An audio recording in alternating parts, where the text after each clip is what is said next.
भारत मुक्ति मोर्चा की तरफ से आज आसनसोल में एक विरोध रैली निकल गई है। इसका मकसद भारत में हर एक चुनाव में बैलेट पेपर का इस्तेमाल करने की मांग को सामने रखना था। इस बारे में राष्ट्रीय आदिवासी एकता परिषद के state general secretary Baneshwar Hembram ने पीबीटीवी के माध्यम से ये बातें कही।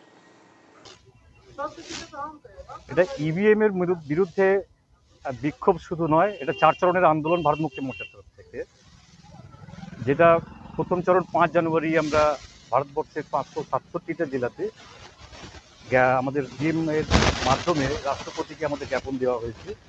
দ্বিতীয় চরণের যে আন্দোলনটা ঘোষণা করা হয়েছে 10 জানুয়ারি ভারতবর্ষের 567 জেলাতে ধর্ণা প্রদর্শন করা হয়েছিল, এবং তৃতীয় চরণ আজকে 16 জানুয়ারি, যেটা ভারতবর্ষের 567টা জেলাতে র্যালি প্রদর্শন করা।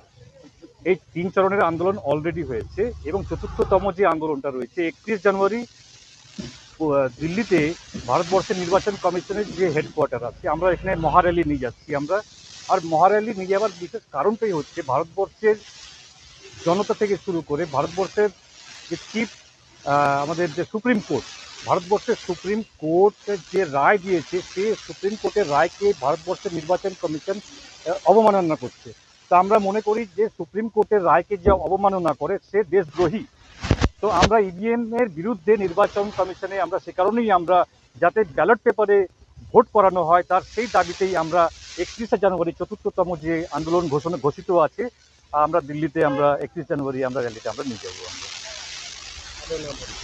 আমার নাম বনেশ্বর হেমব্রম, রাষ্ট্রীয় আদিবাসী একতা পরিষদের আমি स्टेट जनरल सेक्रेटरी। आसनसोल से बीजू मंडल की रिपोर्ट, पीबीटीवी न्यूज़।